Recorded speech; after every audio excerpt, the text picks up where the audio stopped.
The AP, more than 200 bodies found at Indigenous school in Canada. Whoa, what do we got going on here? Is this some sort of mass suicide event? Is it like a cult thing where they all drink the Kool-Aid? No. This is a story that's been bouncing around for years now from Canada, and you've probably heard of it. It's the story about the Indigenous students at these schools who were tortured and then subsequently their lives were ended and they were buried on the school grounds. So let's take a look here. Kamloops, British Columbia, the remains of 215 children, some as young as 3 years old, have been found buried on site of what was once Canada's largest Indigenous residential school, one of the institutions that held children taken from families across the nation. Chief Roseanne Casimir said in a news release that the remains were confirmed last weekend with the help of ground-penetrating radar. More bodies may be found because there are more areas to search on the school grounds, Casimir said. In an earlier release, she called the discovery an unthinkable loss that was spoken about but never documented at the Kamloops Indian Residential School. Okay, so we heard about this. Churches were burned down.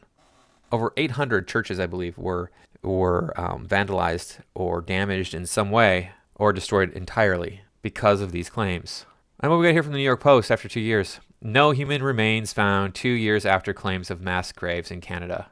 Wow, who could have seen this one coming? Only everybody. But these people want to believe the narrative. Now, maybe there are these graves of Indigenous children, these unmarked graves. Good luck finding them. Good luck getting that information out to the public, the truth out to the public, assuming that is the truth. When I was a child, I was 3 years old, and we had like a sidewalk that extended out into like the middle of our yard. And it didn't do anything other than extend out into the middle of our yard. So when I was 3 years old, my father covered that with sod. Just laid sod over it. And that was it.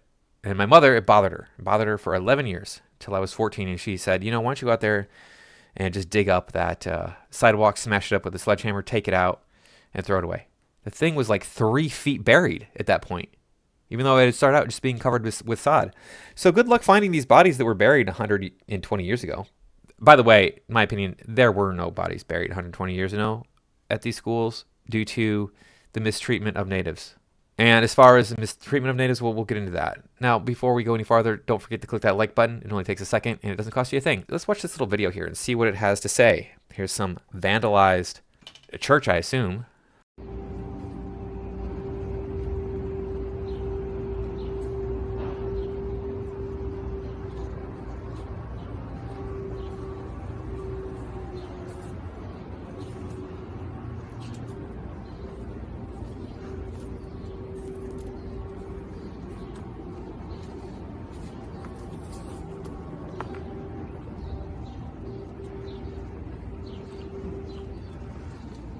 So if you weren't watching there was not much to that. That was just showing the vandalism at this church. And it said dig them up a lot. And the one thing that stood out to me was land back. In other words, give the land back to the natives.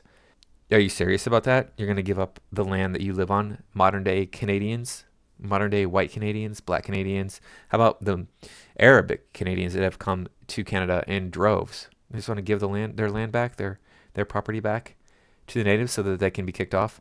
All this stuff is from the past. If you're living in the past, you're not dealing with the present. And these people all think, this is a writing of the past wrongs. But it's not. It's just ridiculousness. Let's go ahead and see what this article has to say. After 2 years of horror stories about the alleged mass graves of Indigenous children in residential schools across Canada, a series of recent excavations at suspected sites has turned up no human remains.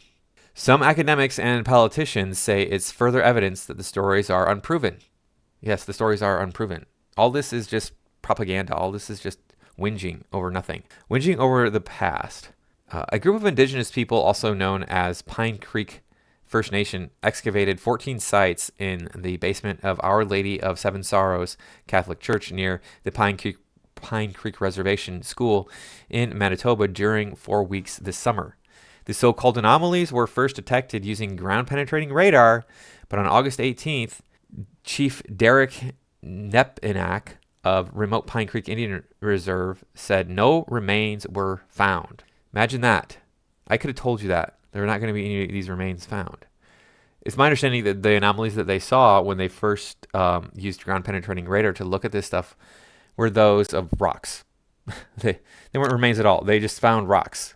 And so when they excavated, they was like, oh, these are just rocks. Oh, okay. He also referred to the effort as the initial excavation, leading some who were skeptical of the original claims to think even more are planned. I don't like to use the word hoax because it's too strong, but there are also too many falsehoods circulating about this issue with no evidence, a professor of history told the Post on Wednesday. Nonetheless, this professor welcomes more excavations because of the numerous adverse publicity and stain left on Canada after the first reports of the alleged mass graves. This is just more whinging by people who want to say they were victims, even though these people are far removed from that. These are generations away from this wrongdoing, supposed wrongdoing. This has all been very dark for Canada. We need more excavations so we can know the truth. Too much was said and decided upon before there was any proof. In May 2021, the leaders of British Columbia First Nation announced the discovery of a mass grave of more than 200 Indigenous children detected via ground-penetrating radar at a residential school in British Columbia. The radar found anomalies in the soil, but no proof of actual human remains. Exactly, we just read that article, at least part of it. That was the article we just read. Ridiculous. These people think they see something on a radar, therefore it must be human because we have this story that we want to spin, get everybody involved in. We had a knowing in our community that we were able to verify to our knowledge. These missing children are undocumented deaths. Okay, the band called the discovery the missing. Pine Creek and Kamloops were among a network of residential schools across Canada run by the government and operated by churches from the 1880s through the end of the 20th century. Experts say an estimated 1,500 children attended the schools. See, they don't even know the exact numbers of children who attended these schools. And then they want to go on and say there's millions of Indigenous buried at these schools because their lives were ended by the evil whites, the evil Christians. And it's just the narrative again, the woke narrative. Oh, look, whites are bad, Christians are bad. Indigenous people were enslaved and genocided. But that's not true, though. I mean, they fought back. There wasn't a genocide. They might have been enslaved, and they were. I know the Columbus sent a lot of the Caribbean islanders to Spain to be enslaved. But that's all ancient history. But until last week, there hadn't been any excavations in the alleged burial spots. There still have been no excavations at Kamloops nor any dates set for any such work to commence. That didn't stop many in Canada from painting a demonic picture of the residential schools and those who staffed them. The system forcibly separated children from their families for extended periods of time and forbade them to acknowledge their Indigenous heritage and culture or to speak their own language. Yeah, okay. So if if China invades the United States and takes over, I'm going to have to learn how to speak Mandarin. That's just how it works. I'm not saying that it's right. But what are you going to do now? You're going to expect everybody to start speaking their native language again? You're going to start teaching Indigenous people to speak their native languages all across Canada? Seriously? Is that the solution to the problem? No. To move your country forward, your kingdom, whatever it is, forward, you have to have the same language. We see this here in the United States when I'm practically being forced to learn Spanish because we're allowing so many Mexicans to invade the country. Now, so far, I haven't had to learn Spanish, but it would probably benefit me if I did, especially living where I do here. Ridiculous. Assembly of First Nations Grand Chief Roseanne Archibald told the BBC in August 2021 that the residential school policy was designed to kill, and we're seeing proof of that.